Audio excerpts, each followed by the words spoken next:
Assalamualaikum warahmatullahi wabarakatuh. Saya atas nama Winda Sari Bungin dengan NIM 016. Di sini saya akan membahas materi tentang teori pertumbuhan ekonomi linear. Yang pertama, pengertian teori atau perkembangan teori linear. Teori linear beranggapan bahwa perubahan sosial memberikan kemajuan bagi masyarakat. Berdasarkan teori ini, perubahan sosial mengarah pada tujuan tertentu seperti perubahan dari masyarakat tradisional ke masyarakat yang modern. Teori linear mengasumsikan bahwa perubahan terus terjadi layaknya sebuah tahapan di mana setiap tahap dipandang lebih baik dibandingkan tahap sebelumnya. Sebagai contoh, teknologi komunikasi zaman sekarang memungkinkan interaksi jarak jauh dalam waktu cepat, di mana hal ini dapat terjadi di masa lampau. Yang kedua, teori pertumbuhan ekonomi linear menurut Adam Smith. Pertumbuhan ekonomi dibagi dalam 4 tahap, yaitu yang pertama, masa pemburuan adalah masa di mana belum terdapat sistem ekonomi yang kompleks. Kegiatan berburu hanya semata-mata untuk memenuhi kebutuhan anggota kelompoknya dan tidak pernah ada transaksi dengan kelompok lain. Yang kedua, masa berternak dan masa bercocok tanam adalah masa di mana kebutuhan masyarakat mulai meningkat sehingga masyarakat tersebut tidak dapat memenuhi kebutuhan hidupnya sendiri. Yang ketiga, masa perdagangan adalah masa di mana setiap barang diperjualbelikan dengan sejumlah uang. Yang keempat, masa perindustrian adalah masa di mana kegiatan ekonomi yang dilakukan meliputi mengelola bahan mentah, bahan baku, barang setengah jadi atau barang jadi, menjadi barang dengan nilai yang lebih tinggi untuk penggunaannya. Yang ketiga, teori pertumbuhan menurut Karl Marx. Yang pertama, feodalisme. Pada masa feodalisme tercermin kondisi yang masih bersifat tradisional, di mana tuan tanah merupakan pelaku ekonomi yang memiliki posisi tawar-menawar yang relatif tinggi dibandingkan pelaku ekonomi yang lain. Kemudian yang kedua, kapitalisme.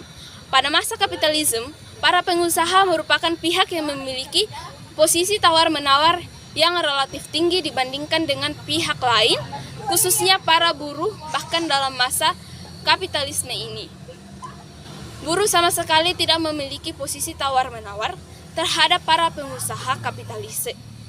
Kemudian yang ketiga, sosialisme, yang sejalan dengan perkembangan teknologi, pemupukan modal yang dilakukan pengusaha dialihkan pada investasi teknologi sehingga terjadi peralihan tenaga manusia dengan tenaga mesin yang pada akhirnya mengurangi eksploitasi buruh namun meningkatkan angka pengangguran.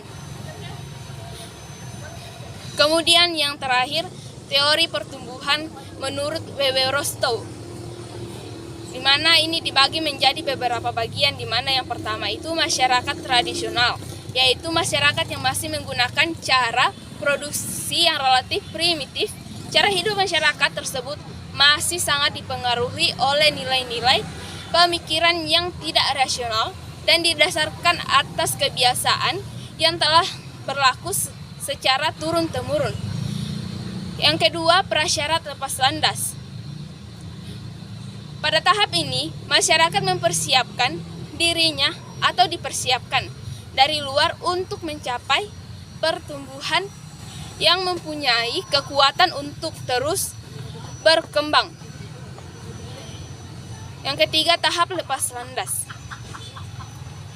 Tahap lepas landas merupakan suatu tahap yang ditandai adanya perubahan, pembaharuan dan peningkatan penanaman modal. Yang keempat, tahap gerak menuju kematangan, di mana tahap gerak menuju kematangan merupakan suatu tahap di mana suatu perekonomian memperlihatkan kemampuannya untuk melampaui industri-industri permulaan yang menggerakkan take off-nya dan menyerap hasil-hasil teknologi modern yang paling maju serta menerapkannya dengan efisien pada sebagian besar dari sumber-sumber yang dimilikinya. Yang kelima, tahap konsumsi massa tinggi, di mana pada tahap konsumsi massa tinggi ini pendapatan real per kapita meningkat sampai pada titik di mana sejumlah besar orang dapat membeli barang-barang konsumsi yang melebihi kebutuhan pokok seperti makanan, pakaian, perumahan, dan lain-lain sebagainya. Itulah tadi hasil pemaparan yang saya dapat berikan. Kurang dan lebihnya mohon dimaafkan. Sekian dan terima kasih dan selamat siang.